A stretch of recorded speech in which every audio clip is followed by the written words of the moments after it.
Hello বন্ধুরা, কেমন আছো? আশা করি ভালো আছো। আবারও চলে এলাম নতুন ভিডিও নিয়ে।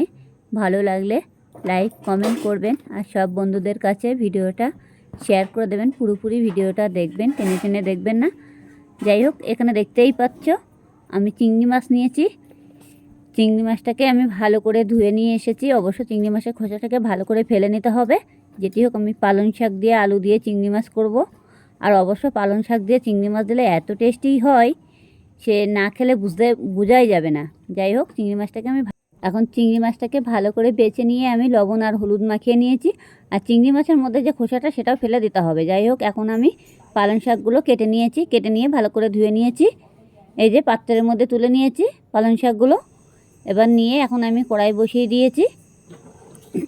কড়াইটাকে আমি ভালো করে গরম করে নেব। অবশ্য কড়াইটাকে ভালো করে গরম করে নিতে হবে, যেটি চিংড়ি মাছগুলো ভাজতে হবে।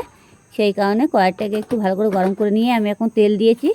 দেখতেই পাচ্ছ, অবশ্য আজকে আমি সাদা তেল দিয়েছি কড়াইয়ের মধ্যে। সাদা তেল দিয়েই রান্না করছি। চিংড়ি মাছগুলো ভাজলে পরে বেশি ভালো লাগবে। যাই হোক, আমার তেলটা অলরেডি গরম হয়ে গেছে। আমি তাও খুন্তি দিয়ে একবার নাড়াচাড়া দিয়ে দেবো। দিয়ে এখন আমি এই যে ভালো করে একটু একটু জিরে ফোড়ন দিলাম তেলের মধ্যে। অল্প করে জিরে ফোড়ন দিয়ে আমার যে চিংড়ি মাছটা ছিল সেটাও আমি দিয়ে দিলাম তেলের মধ্যে।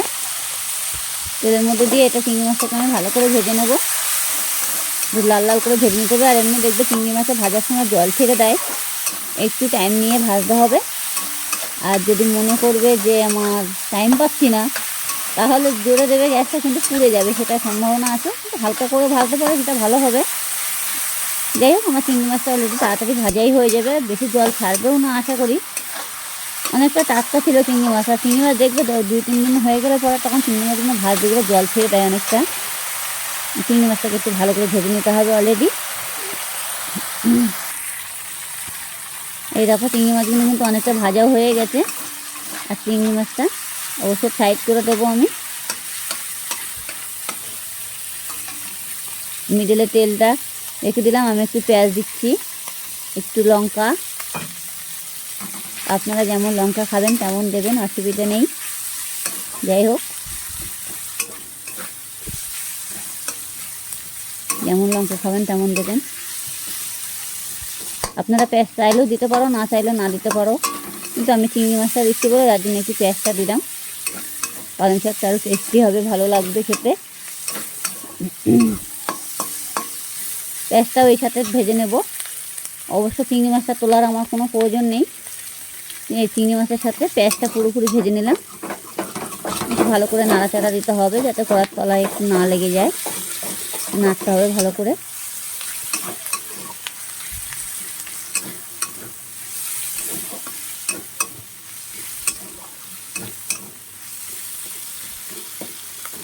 আপনারা দেখবেন যেমন লঙ্কা খাবেন তেমন দেবেন। আর একটু সবজিতে একটু লঙ্কাটা বুঝে দেবেন। আর যেটি হোক, পালং শাক তো সবজি তরকারিতে এমনিতে লঙ্কা বেশি দেওয়া যায় না। বেশি লঙ্কা হয়ে গেলে এমনিও খাওয়া যায় না, অসুবিধা হয়ে যায়। আমাদের তো বাড়িতে আবার ঝাল টাল বেশি পছন্দ করে না কেউ। যাই হোক, আমি যে ডুমো ডুমো করে আলুগুলো কেটে নিয়েছিলাম, সেই আলুগুলো চিংড়ি মাছের মধ্যে পুরোটাই দিয়ে দিচ্ছি। মাছটা আর তোলার কোনো দরকার নেই, আপনারা চাইলে তুলে নিতে পারো, অসুবিধা নেই। এই যে আলুগুলো কেটে ধুয়ে নিয়েছিলাম, এখন আমি আলুগুলো দিয়ে দিলাম কড়ার ভিতরে। দিয়ে এটাকে আমি ভালো করে নাড়বো, নাড়তে হবে ভালো করে।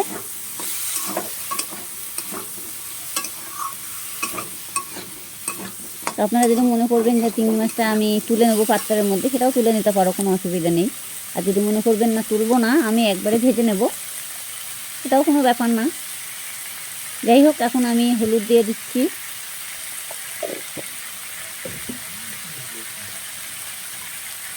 হলুদটা দিয়ে দিলাম, জিরের গুঁড়ো দিলাম। একটু খেয়াল করে দেখে নেবেন, তাহলে বুঝতে পারবেন। এবার আমি লবণ দিয়ে দিলাম।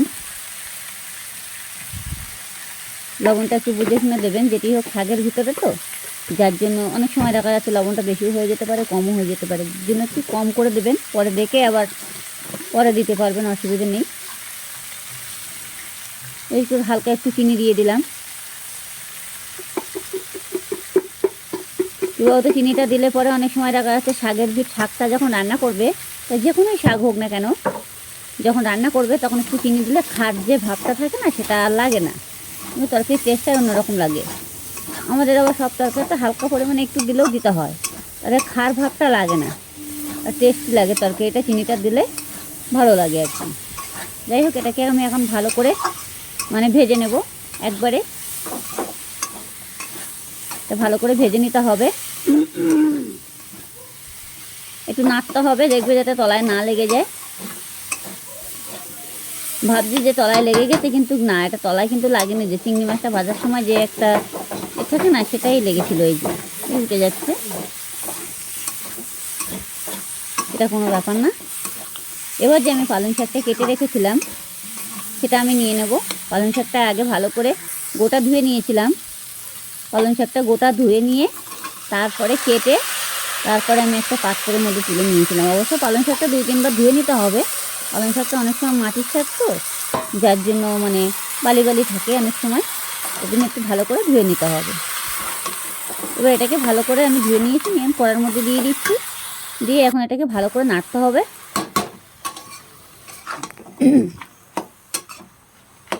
এটাকে ভালোভাবে নাড়তে হবে, নেড়ে কিছুক্ষণের জন্য আমি ঢেকে দেবো। এটা তার আগে আমি সবজিটা নেড়ে নেই।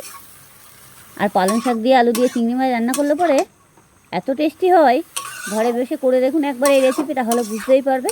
এক থালা ভাত পুরো খাওয়া হয়ে যাবে, কোনো সবজিই লাগবে না। তখন মনে হবে এই সবজি দিয়েই খেয়ে নেই ভাত, পরেক্ষণে আর কোনো সবজির দরকার পড়বে না। আর চিংড়ি মাছ এমনি যে সবজিটাই দেবে সেই সবজিই ভালো লাগে বেশি। এটাকে আমার ভালো করে নাড়াচাড়া দেওয়া হয়ে গেল। এখন আমি কিছুক্ষণের জন্য এটা ঢেকে দেবো। কিছুক্ষণের জন্য আমি ঢেকে দিলাম। চলো আমি আবারও ফিরে আসতে পরে এবার আমি খুলে দেখব সবজিটা আমার কেমন হয়েছে। এই দেখো, পালং শাকের যে জল ভাবটা অনেকটা ছেড়ে দিয়েছে। যদি মনে করবে যে একটু হালকা হালকা ঝোল রাখবে, সেটা জল দিতে পারো। আর যদি মনে করবে না পুরো ভাজা করব, সেটাও না দিতে পারো। আপনারা যেমনভাবে করবেন আর কি। জল না দিলেও চলবে, আবার যদি মনে করবেন না একটু ঝোল ঝোল মতন ভাব থাকবে, তাহলে একটু জল দিতে হবে। আর যদি মনে করবে না জল ঝেলে ভাব করবো না, মানে শুকনো শুকনো করবো পুরো ভাজা ভাজা, তাহলে জল দেওয়ার দরকার নেই।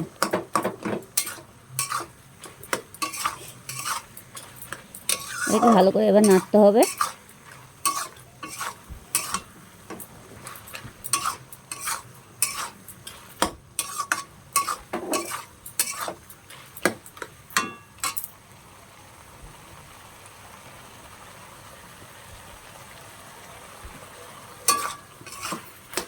দেখতেই পাচ্ছ আমার সবজিটা একদম অল্প হয়ে গেছে। নাড়তে নাড়তে কতগুলো সবজি ছিল, দেখে মনে হচ্ছিল একদম পুরো কতটা বেশি হয়ে গেছে।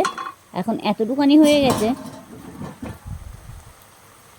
যাই হোক, অল্প করে আমি একটু জল দিয়ে দিলাম সবজিটার মধ্যে। বেশি মানে করবো না, আমি তো শুকনো শুকনো করবো না, একটু মাখা মাখা টাইপের মতো করবো। হালকা পরিমাণে, যেটি হোক মাছটা দিয়েছি, আর টেস্টি লাগবে, বেশি ভালো লাগবে খেতে। আপনারা অতি অবশ্যই চেষ্টা করুন ঘরে বসে এই রেসিপিটা করার, তাহলে ভালো লাগবে। তাহলে বুঝতেই পারবে খেলে এরকম টেস্টি হবে। যাই হোক, আমি আবারও ঢেকে দিলাম। জল দিয়েছি অল্প করে, যার জন্য আমি ঢেকে দিয়েছি। চলো আমি আবার কিছুক্ষণ পরে ফিরে আসছি। দেখতে পাচ্ছি আমার তরকারিটা অলরেডি ফুটেও গেছে, আর ঝোলটাও টেনে গেছে অনেকটা।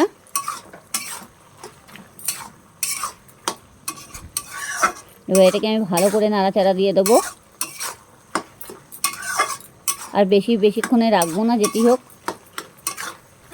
মাখা মাখা হয়ে গেছে অলরেডি। দেখতেই পাচ্ছি এটা তো কোনো ঝোলই নেই অ্যাকচুয়ালি। একটা আমি এখন গ্যাসটাকে অফ করে দেব, দিয়ে আমি পাত্রের মধ্যে ঢেলে নেব। এই যে ঢেলে নিয়েছি। ভালো লাগলে লাইক কমেন্ট করতে ভুলবে না, কেমন?